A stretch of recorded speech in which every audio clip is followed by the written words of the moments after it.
Assalamualaikum warahmatullahi wabarakatuh. Perkenalkan, saya Nunung Kusnawati, calon guru penggerak Angkatan 4 dari Kabupaten Indramayu. Pada kesempatan kali ini, saya akan menyelesaikan modul 3.1A7 demonstrasi kontekstual tentang pengambilan keputusan sebagai pemimpin pembelajaran. Dan pada kesempatan kali pula, saya akan mencoba menyampaikan pemahaman saya tentang pengambilan keputusan sebagai pemimpin pembelajaran dengan dipandu oleh beberapa pertanyaan yang telah disediakan. Pertanyaan pertama.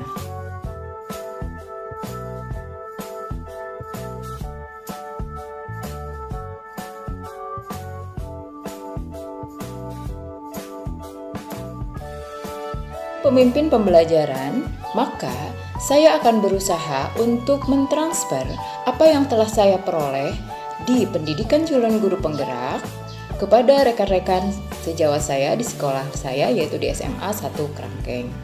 Saya juga akan melakukan beberapa langkah sebagai kegiatan sebagai berikut. Yang pertama, saya akan menyusun rencana program guru penggerak yang akan saya lakukan di sekolah. Yang kedua, saya akan membicarakan atau mengkomunikasikan dengan Bapak Kepala Sekolah tentang beberapa program yang sudah saya susun tersebut. Yang ketiga, saya akan membagikan apa yang sudah saya dapatkan pada program guru penggerak ini di komunitas praktisi di sekolah saya sebagai kegiatan pengimbasan kepada rekan-rekan guru. Ini bisa dilakukan dalam bentuk IHT atau workshop. Yang keempat, saya akan mengajak teman sejawat saya di sekolah untuk berkolaborasi dalam menerapkan prinsip-prinsip pengambilan keputusan yang efektif yang sesuai dengan apa yang sudah saya pelajari di modul 3.1.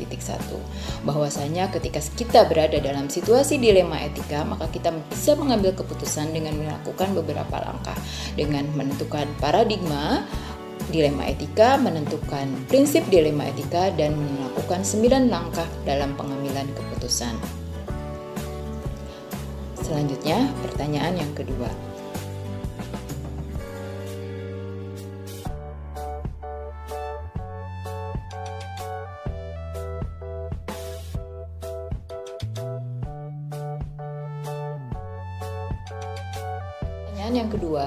Langkah-langkah awal apa saja yang akan saya lakukan untuk memulai mengambil keputusan berdasarkan pemimpin pembelajaran adalah sebagai berikut.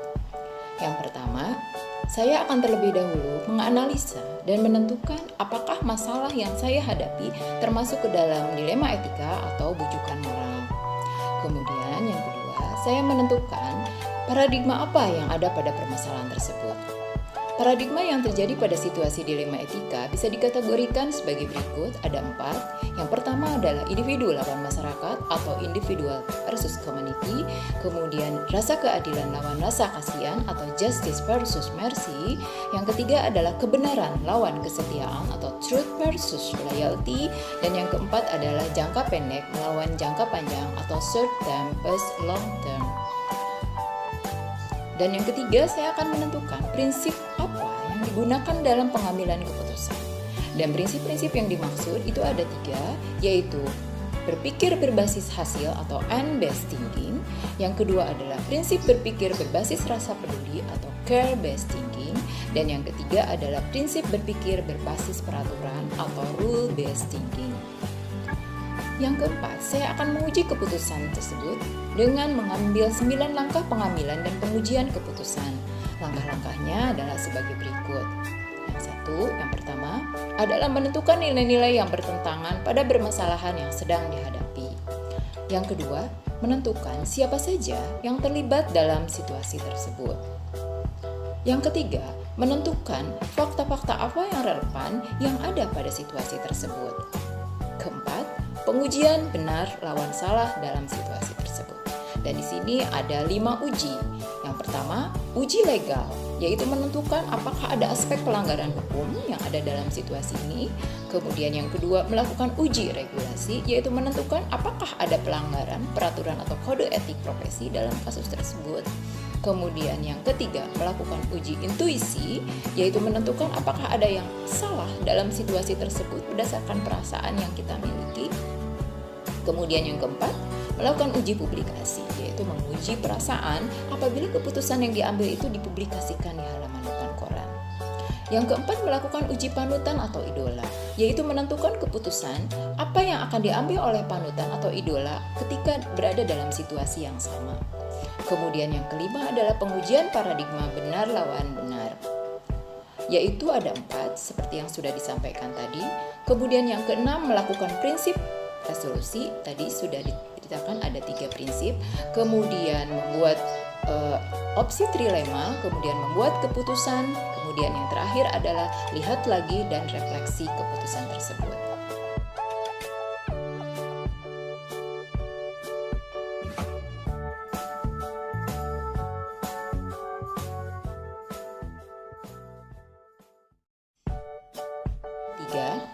Saya akan menerapkan langkah-langkah pengambilan keputusan sebagai pemimpin pembelajaran ketika saya dihadapkan pada situasi dilema etika yang memang memerlukan pengambilan keputusan yang mampu mengimbangi antara dua pihak dan dua opsi yang ada dengan pilihan yang tepat dan efektif sehingga tidak merugikan salah satunya dan membuat orang-orang di lingkungan saya merasa nyaman dan tenang.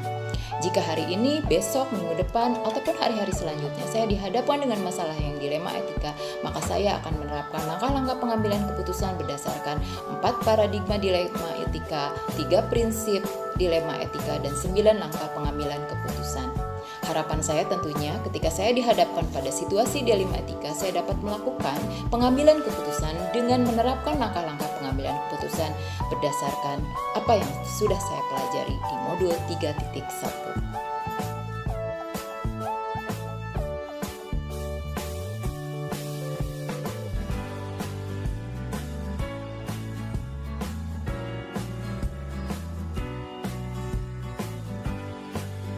Pertanyaan yang keempat, dalam menjalankan pengambilan keputusan sebagai pemimpin pembelajaran, saya tentu tidak bisa sendiri, karena saya juga masih belajar bagaimana menerapkan apa yang setelah saya pelajari di pendidikan guru penggerak dalam mengambil keputusan. Untuk itu, maka saya akan berkolaborasi bersama teman-teman sejawat di lingkungan saya. Kemudian, saya juga membutuhkan rekan sejawat saya di calon guru penggerak sebagai teman diskusi untuk menganalisa dan menentukan apakah langkah-langkah yang saya ambil ini telah tepat dan efektif. Selanjutnya, saya juga akan meminta input dan bantuan dari Bapak Kepala Sekolah atau beberapa stakeholder di sekolah saya untuk berdiskusi dalam mengambil keputusan sebagai pemimpin pembelajaran. Demikian paparan pemahaman saya tentang pengambilan keputusan sebagai pemimpin pembelajaran. Semoga bermanfaat. Wassalamualaikum warahmatullahi wabarakatuh.